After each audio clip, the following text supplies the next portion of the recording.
So many of the life choices that we make are based on vague feelings. And we often have so many conflicting feelings internally that it's hard to sort them out and figure out what's an appropriate action to take, that we're really thinking about all of the factors that go into the consequences of decisions that we make. And for some people, for a lot of people, shame is one of the things that go into deciding things for us. We live in a world where a lot of people in our society, in our communities, in our population, in our nation are told their feelings don't matter. They're taught not to trust themselves. And they're taught to believe the society's values over the personal values. And it's reinforced by some of the social media that skews for a positive bias. Some really basic things are like,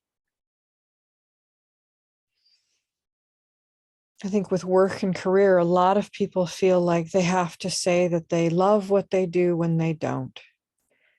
Or there's suffer boasting, where people boast how much they suffer, and then they use that as a way to say they deserve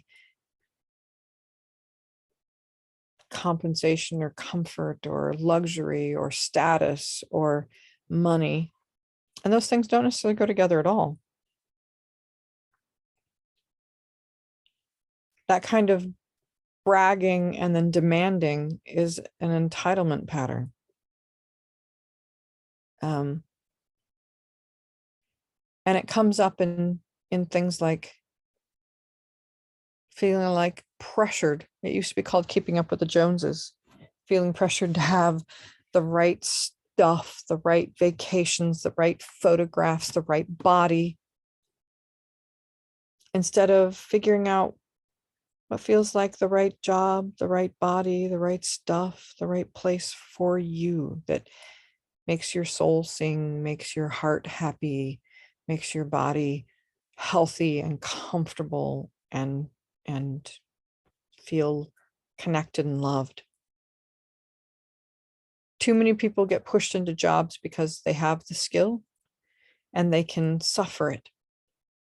And slowly they die. That's where you find people having stress diseases, chronic pain, chronic heart things, chronic digestive things.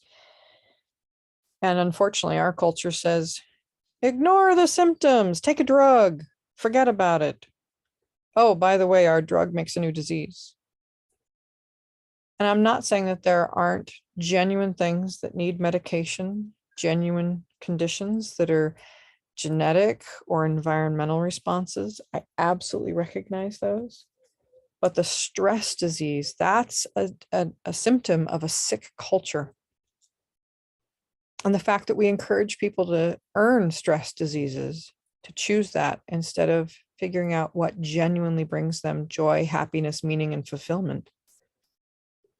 That's the sickness of our culture. Our culture is making people crazy, making people sick, making people suicidal, because we're telling them to ignore how they feel, who they are, what they need, and that they don't deserve the basic things of life. And we've told it to lots of different groups over time in this country, in the United States. And it's important to examine the values that you've taken in, that you're using to make those decision sets. Do I go for another degree, even though it means working full time and going to school full time and not having any sleep, not seeing my kids for a couple of years, not really connecting with my partner for a couple of years, expecting them all to hold a place for me while I'm doing these things that are so stressful, and I'm snippy and snappy and I can't sleep and I can't eat properly and I don't have time for a vacation, and I may not have the emotional bandwidth to love or connect with them. I may pay physical toll with the stress diseases that come with that. Other people may pay a toll for feeling lonely or abandoned or sad on their own behalfs or for our experience and feel helpless and impotent. Sometimes we decide we need to do the degree or the certificate or the training for the increased amount of money, even though it's going to cost us years of our life and the money isn't going to go that far, or cost benefit analysis. The money may not cover the care it takes to take care of our body to do the thing. And maybe it's just telling us to do something else altogether. As a depth psychologist, we try to listen to symptoms that show up and find out where your body, your heart, your joy, your meaning is guiding you, so that you're doing something that is worth the effort you're putting into it, that you can do in a humane way, a sane way, a way that lets you nourish the relationships that are important to you and feel like there's been a purpose, there's been a point to it all.